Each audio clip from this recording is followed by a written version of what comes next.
جو وہ چاہیں گے۔ یہی تو ہے سب سے بڑا فضل و کرم، یہی تو وہ چیز ہے جس کی خوشخبری اللہ اپنے بندوں کو دیتا ہے جو ابدی حقیقتوں کو دل سے مانتے ہیں اور اس کے نتیجے میں اچھے اچھے کام کرتے ہیں۔ اے نبی صلی اللہ علیہ وآلہ وسلم، آپ ان لوگوں سے کہہ دیجئے کہ میں اس کام پر تم سے کسی اجر یا معاوضے کا سوال نہیں کرتا سوائے اس کے کہ میرے قرابت داروں سے محبت کرو، اور جو کوئی بھی یہ نیکی کمائے گا ہم اسے اس میں اور زیادہ بھلائی اور خوبی کا اضافہ کر دیں گے، کیونکہ یہ حقیقت ہے کہ خدا بڑا معاف کرنے والا، اپنی رحمت سے ڈھک لینے والا اور اس عمل کا قدردان ہے۔ کیا وہ یہ کہتے ہیں کہ اس شخص نے اللہ پر جھوٹی تہمت لگائی ہے؟ اگر اللہ چاہے تو آپ کے دل پر بھی مہر لگا دے، مگر اللہ تو باطل کو مٹاتا ہے اور حق کو اپنی باتوں سے سچ ثابت کرتا ہے۔ حقیقت یہ ہے کہ خدا سینوں اور دلوں کے اندر کی باتوں کو بھی جاننے والا ہے، یعنی خدا خوب جانتا ہے کہ یہ کفار تم پر کیوں ایسے ایسے جھوٹے الزامات لگا رہے ہیں، اور اس سے ان کا اصل مقصد کیا ہے۔ وہی خدا تو ہے جو اپنے بندوں کی توبہ کو قبول کرتا ہے اور ان کی برائیوں کو معاف کرتا ہے، حالانکہ وہ اسے جو تم کرتے ہو خوب جانتا ہے۔ وہ خدا و رسول کو دل سے ماننے والوں اور اچھے اچھے کام کرنے والوں کی دعا کو قبول کرتا ہے اور اپنے فضل و کرم سے اور زیادہ عطا کرتا ہے۔ رہے خدا و رسول کا انکار کرنے والے تو ان کے لیے بڑی سخت سزا ہے۔ اگر اللہ اپنے سب بندوں کو کھلا ہوا وسیع رزق دے دیتا تو وہ زمین میں سرکشی اور بغاوت کا طوفان برپا کر دیتے، مگر وہ اندازے اور حساب سے ایک مقرر مقدار میں جتنا چاہتا ہے اتارتا ہے۔ حقیقت یہ ہے کہ وہ اپنے بندوں کو خوب اچھی طرح سے جانتا بھی ہے اور ان پر پوری پوری نگاہ بھی رکھتا ہے، اور وہ خدا وہی ہے جو لوگوں کے مایوس ہو جانے کے بعد بارش برساتا ہے اور اپنی رحمت کو پھیلاتا ہے، کیونکہ وہی سرپرست اعلیٰ بھی ہے اور تعریفوں کا مستحق بھی۔ اسی کی نشانیوں اور دلیلوں میں سے زمین اور آسمانوں کا پیدا کرنا بھی ہے، اور یہ بھی کہ جو اس نے ان دونوں میں چلنے پھرنے والے پھیلا دیے ہیں، اور وہ جب بھی چاہے گا ان کو اکٹھا کرنے پر قادر ہے۔ تم پر جو بھی مصیبت آئی ہے وہ خود تمہارے اپنے ہاتھوں کی کمائی مراد اعمال سے آئی ہے، یعنی تم پر جو مصیبت بھی آئی ہے وہ اسی کی وجہ سے آئی ہے جو تمہارے ہاتھوں نے کیا ہے، جبکہ بہت سے گناہ گاروں کو تو خدا ویسے ہی معاف کر کے چھوڑ دیتا ہے۔ غرض تم دنیا میں بھی اسے بے بس نہیں بنا سکتے، اور اللہ کے مقابلے پر یعنی اللہ کو چھوڑ کر نہ تو تمہارا کوئی سرپرست ہے اور نہ کوئی حامی یا مددگار۔ اور خدا کی نشانیوں میں سے دریاؤں میں وہ بڑی بڑی اونچی کشتیاں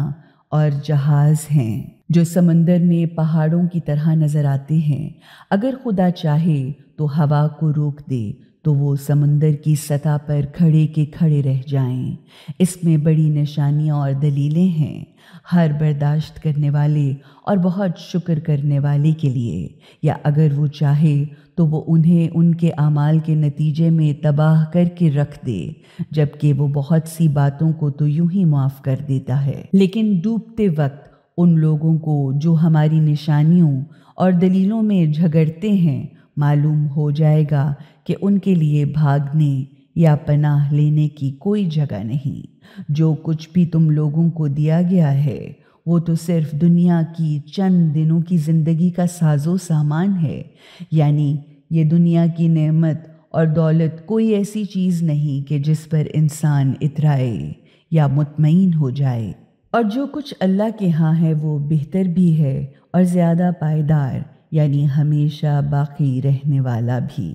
مگر یہ ان کے لیے جو خدا اور رسول یا ابدی حقیقتوں کو دل سے مانتے بھی ہیں اور اپنے پالنے والے مالک پر بھروسہ بھی کرتے ہیں، اور جو لوگ بڑے بڑے گناہوں اور بے حیائی کے شرمناک کاموں سے بچتے رہتے ہیں، اور جب انہیں غصہ آتا ہے تو معاف کر دیتے ہیں، اور جو اپنے پالنے والے مالک کے حکم کو مانتے ہیں اور نماز کو پابندی کے ساتھ ادا کرتے رہتے ہیں اور اپنے معاملات آپس کے مشوروں سے طے کرتے ہیں اور اس میں سے جو ہم نے ان کو دیا ہے خیرات کرتے ہیں، اور جو صرف اس وقت مقابلہ کرتے ہیں یا بدلہ لیتے ہیں جب ان پر کوئی زیادتی کرتا ہے، جبکہ برائی کا بدلہ تو بالکل ویسی ہی برائی ہے، مگر جو معاف کر دے اور آپس کے تعلقات اچھے رکھے تو اس کا ثواب اللہ کے ذمے ہے، مگر یہ حقیقت ہے کہ وہ ظالموں کو پسند نہیں کرتا۔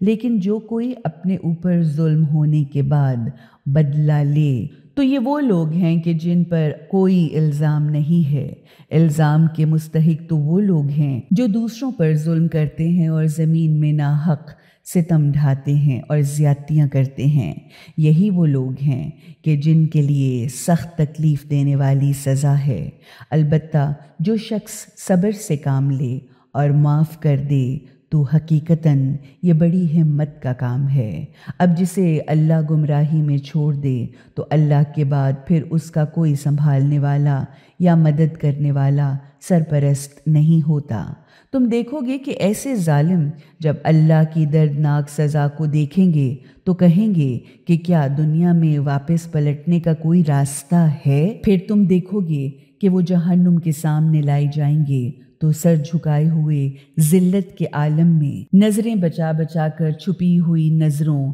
یا کنکھیوں سے جہنم کو دیکھیں گے۔ اب جو لوگ خدا اور رسول کو دل سے مانتے تھے وہ کہیں گے کہ واقعی بڑا نقصان اٹھانے والے وہی ثابت ہوئے جنہوں نے قیامت کے دن خود اپنے آپ کو بھی نقصان پہنچایا اور اپنے اہل و عیال اور رشتہ داروں کو بھی سخت نقصان پہنچایا۔ جان لو کہ ظالم لوگ دائمی سزا میں رہیں گے، ان کے کوئی حامی یا سرپرست نہ ہوں گے جو اللہ کے مقابلے پر ان کی مدد کو آئیں۔ غرض جسے اللہ گمراہی میں چھوڑ دے یا گمراہ قرار دے دے اس کے لیے بچاؤ کا کوئی راستہ نہیں۔ اپنے پالنے والے مالک کی بات کو مان لو اس سے پہلے کہ وہ موت کا دن آ جائے جسے اللہ کی طرف سے پھر پلٹنا نہیں، یعنی اس سے پہلے کہ وہ دن آ جائے جس کے ٹلنے کی کوئی صورت اللہ کی طرف سے نہیں ہے، یعنی جسے نہ تو اللہ ہی ٹالے گا اور نہ کوئی اور طاقت اسے ٹال سکتی ہے۔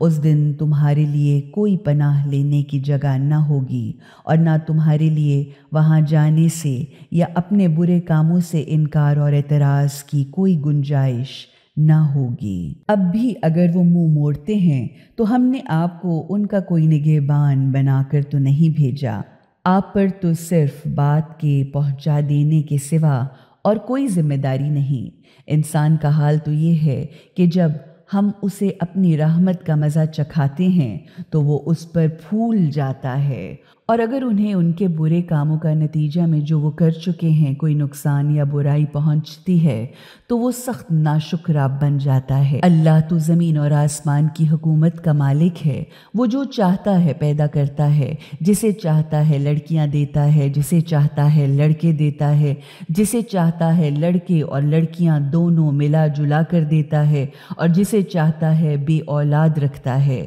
غرض وہ سب کچھ جاننے والا بھی ہے اور ہر طرح کی قدرت رکھنے والا بھی، اور کسی آدمی کو یہ حق حاصل نہیں کہ اللہ اس سے آمنے سامنے ہو کر بات کرے۔ اس کی بات چیت تو وہی یعنی خفیہ پیغام رسائی کے ذریعے ہوتی ہے یا پردے کے پیچھے سے ہوتی ہے، یا پھر وہ کوئی پیغام لے جانے والا فرشتہ بھیجتا ہے تو وہ اس کے حکم سے جو کچھ بھی خدا چاہتا ہے وہی یعنی خفیہ اشارے کے ذریعے خدا کا پیغام پہنچا دیتا ہے۔ حقیقت یہ ہے کہ خدا بہت بلند و بالا اور بلندی والا بھی ہے اور گہری حقیقتوں کی بنیاد پر دانائی کے ساتھ بالکل ٹھیک کام کرنے والا بھی۔